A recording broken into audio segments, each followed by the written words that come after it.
Okay, guys, listen up. Today we're talking about Lee Allen, Gwinnett County Teacher of the Year, leaving teaching. Hey guys, and welcome back to my channel. For those of you who don't know me, my name is Cindy Lumpkin, and I happen to be a teacher who started her own school. I actually make videos documenting my journey as well as videos advocating for teachers to do what's best for them. I always tell everybody, I hate the fact to see so many teachers leaving the field of education, although I absolutely understand it. And I try to empower teachers to do what is right for them. However, I even more so hate teachers leaving the classroom for things outside of the classroom. So I share my journey about how I actually started a micro school and have been really happy ever since. So I talk a lot about teachers quitting, leaving, how to do that without feeling guilt and so forth. But today we're going to be talking about Lee Allen. And Lee Allen happened to be not just any teacher, he was recently voted the Teacher of the Year in Gwinnett County. And he has decided to quit teaching. Well, I shouldn't say quit teaching. He has decided to quit Gwinnett County. Now, we're going to talk a little bit more about what he is saying that he's going to do next. But this is significant, like really significant. Like, here is a person who is in the running to be Teacher of the Year for the entire state. Okay? This person was voted Teacher of the Year back in December. And something has happened between then and now that caused this man to not only quit, but really to relinquish that honor of being Teacher of the Year and to go on to compete for Teacher of the Year for the entire state. So I think that is a big deal. Now, does that give any more validity to all the many teachers who have kind of thrown in the hat? No, because their plight was real. But I think this is significant just because of where he is. And I think we can learn a lot from his story. So I want to dissect it a little bit, talk about it, and I want you to chime in too. Now, listen, my husband actually came across this article on yesterday, and he sent it to me, and he was like, "Oh my God, Cindy, you have to talk about this on your channel." So let's go ahead on and get into it. So for those of you who don't know, Gwinnett happens to be the largest school district in the state of Georgia, okay? And not only is it the largest school district in the state of Georgia, it is one of the top performing school districts in the state of Georgia. I don't think it's the top one, but they certainly hold their own. And one of the reasons why I decided to talk about Lee Allen and his decision to teach is because exactly where he's coming from. Now, a lot of my experience with teaching has really come from an underserved area. So, when you teach in an area that is kind of like really high poverty, a lot comes with that. You may lack a lot of resources. Sometimes like more, or I don't even want to say more, but you're going to get a lot of the ills for teachers a lot more, right? So we don't predominantly think about the fact that a teacher teaching out in suburbia where kids come from a two-parent household, they're from upper middle class.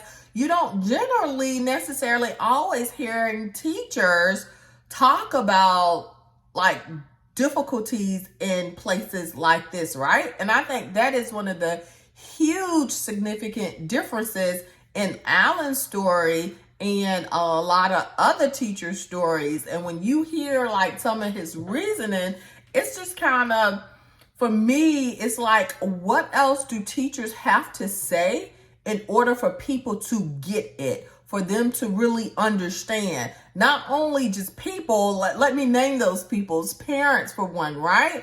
Administrators for two, lawmakers. When are we really going to hear teachers, because listen, this is what I am afraid of.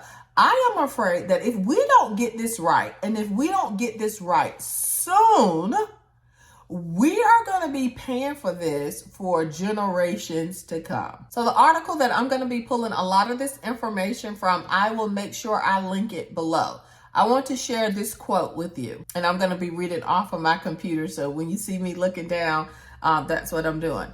It says, "I don't really feel like a teacher anymore," Allen told the Atlanta Journal-Constitution.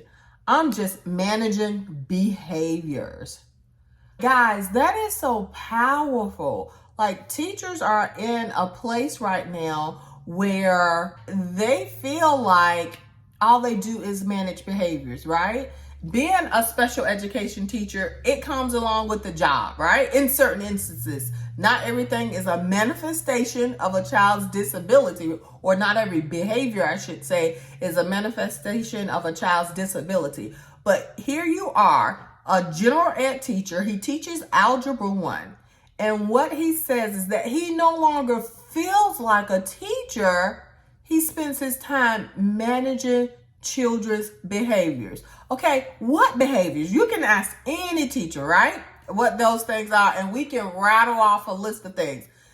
He's not necessarily talking about like things that you would think are things that teachers would complain about right off the bat. But let me read to you some of the behaviors that he mentions right off the bat and why that is significant. He has seen students break rules like wearing hats or being late again and again without facing any consequences. Wow. And once again, I don't want to be like minimizing like these things for him, but like, to me, it really shows where we are. We're talking about hats. If that is all that I was dealing with when I was teaching, man, I think I would still be there. I wouldn't have these gray hairs. But once again, I can, when you were in an environment where even a hat was something kids didn't do or they weren't supposed to do, and now they're doing it, and really it's creating a situation, because a lot of times teachers have to enforce that, right? And if a child is straight up like being disobedient and will not do what you say, then I can see how that becomes an issue. But you guys, these people are failing to do something as simple as manage children who refuse to do the right thing about wearing the hat and coming to school late. Forget the children who are straight up sleeping in the classroom. Forget the children who are straight up telling teachers, forget you, man, I'm not going to do that work. Who are you?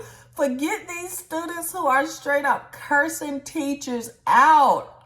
Oh my goodness. I mean, to even think about that, did you guys see the report about the teacher? It was a Fulton County athletic coach, but I think he was a teacher also. Anyway, this student brought a gun to school, and there kind of happened to be like this little skirmish between the coach and it was a girl, but she straight up and like she like was gonna fight them and like saying all types of curse words. Like, I mean, if I would have felt verbally assaulted. This man ends up getting demoted. They tried to actually fire him, but then they thought better of it, and then they did their little investigation, and they ended up demoting him and moving him from the school where the incident happens. Listen, y'all seeing my face. And once again, I do not want to minimize this teacher, because I'm so grateful that he is sharing his journey, right? And he is using his platform of having this title and bringing awareness to the plight that teachers are dealing with. But once again, teachers who are dealing with students who are just refusing those simple tasks are being so fed up and they're leaving. What about the teachers who are facing this verbal abuse day in and day out? Like, I am still like really speechless. Like, I'm really gonna need you guys to chime in because I don't even really know what to say, because I want to really not minimize the things that this teacher is saying. But what I really want to also magnify is that if this teacher is at this point, what about the other teachers who are really in these places where children are really just going rogue? And not only are they going rogue, they're being passed along. You come and you sit in my class, you're going to pass. And not necessarily because I'm passing you. It's because if I don't, I get in trouble from administration. Anyway, let's go ahead on and look at a little bit more of this. This is another direct quote. He says, when the little things don't matter, nothing matters. Students see people being late all the time and breaking the dress code and insulting teachers and doing things and thinking, so why should I take anything seriously? So it sounds like at his school, there's a culture of, I guess just systems and things being broken down where students, they see a little crack in the door, then they walk all the way through it, but not really doing what they're supposed to do. Other kids are seeing that and say, hey, if they didn't get in trouble, then I'm going to do the same thing. And now it has gotten out of control, right? And in these situations, and in his particular situation, his main issue is that administration is not doing anything. There are no real consequences holding these children accountable for when they decide to break the rules. And it really puts teachers in a very difficult position. And when I tell you it was an epic fail, it was a fail because, one, you would ask the child for their phone and they would straight up be like, I'm not giving you my phone. And so at that point, like as a teacher, you got to kind of save some type of face in front of everybody else, right? So you ask for it sternly again, and they refuse to give it to you. And then you call administration. So when they do step in, right, I don't know what they said, but the child gets sent right back to your class. Like, I don't know if the phone was taken or what, but it just put teachers in a bad situation where we were put in these positions where we had to become the disciplinarian, but yet we didn't have a whole lot of say in like actually what went on when children didn't do what we say. It just put teachers in a bad situation because, one, it often took so much time from you actually starting your classroom to deal with a student who chose not to do the right thing. And then when they refused to do the right thing, then you had to write them up, try to call to get somebody to take them out the classroom. Or, if you just continue to confront them, then a lot of them just really got belligerent. And you definitely wouldn't want to put yourself in a situation like that. But you heard him talking about insulting, right? Well, yeah, kids, I got cussed out a time or two with a child telling me what they blankety blank ain't gonna do. If we're still dealing, and like, even then, like we dealt with the dress code thing and coming in late or skipping class. But if these things weren't addressed 10 years ago, and here we are over 10 years later, teachers are at a point where they are quitting. When is America gonna really wake up? Now, I also thought this was something that was really interesting. He said, students took virtual learning without participating in class or turning in their work. This behavior did not change once they returned to school. Are you guys listening to me? There was so much leniency given during the COVID period. Don't get me wrong. We should have been lenient because we probably have maybe done some different things versus just saying, hey, you don't have to do XYZ or still you're going to pass if you don't show up. I mean, on hindsight, I'm sure there could have been some things put into place where we could have really met every child where they were. Let me just say that, right? But for students to come back face to face and to expect that things just continue to go as it had been, that they have no responsibility and that there is no accountability, it is maddening. And I'm telling you guys, teachers are getting in trouble for the failure rate. I am one too that will say, yes, we still need to understand that these kids are coming off of historic ways that we had to kind of step in and do education as a result of having to basically shut schools down. I'm all for understanding that, even if these kids are being passed on, that they are months and years behind. I understand that we all have some catching up to do, but there still needs to be some accountability. And if teachers can't fail students because they haven't done what they were supposed to, the whole system is just going to fail. Just go ahead on and give everybody A's and let it be done with it. Heck, we shouldn't even just do school.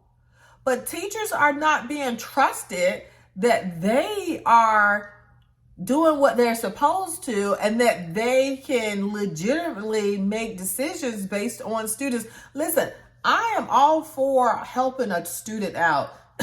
Even if it's a student who is just struggling, and if you're working hard, you're doing my work, we're going to get past whatever. But if you're straight up coming to class, sitting there, not doing work, not turning work in, you do not deserve to pass. And that is what's happening. Legit kids who are not coming close to passing their work or even attempt to pass their work are expecting that they're going to pass. Not only are they expecting it, teachers are getting in trouble for failing these students. So they're passing them on. And that's where also a lot of teachers are drawing the line. At the end of the day, that just goes against my integrity. And that goes right into one of the next quotes that he says. We feel like we're not really trusted as professionals. Well, heck, if you guys could do the job, just come on in and do it. There's no need to have teachers. And if we're going to have teachers, then you are going to have to trust that they know what they're doing inside of their classrooms. I think one of the unique things that Lee Allen was working on was some type of teacher retention program, in which the article goes on to talk about how that's really in jeopardy, because I'm assuming he was doing this in conjunction with his school. And what he suggests is that these administrators take off the titles, the suits, the ties, and go into high needs, overcrowded classrooms so that they can really understand what it looks like from a teacher perspective to teach in these classrooms the way that they are, so that they can have more empathy and understanding what teachers are going through. And I believe he suggested that this takes place for at least a week or so outside of the school that they're in, somewhere else, so that they can really be immersed and see what it feels like. He tells the story of a particular administrator at his school who was called to really basically substitute because, obviously we have a substitute shortage as well. And she said that the students wouldn't even listen to her. Go say. I shouldn't be laughing. It's just really scary where we are in education today and the lack of respect that is given to teachers. Teaching used to be such a highly sought after job. One, you had support in the community too. Now it's none of that. And you expect to still have the same quality. People are waking up and they're demanding more. And to be really honest, our teachers deserve everything that we can give them. And I cannot believe that even at a time like this, and even with some school districts actually giving teachers raises and kudos, I don't want to minimize that, but so much more needs to be done. So much more can be done. And I think we have to continue to talk about it. We have to continue to raise awareness.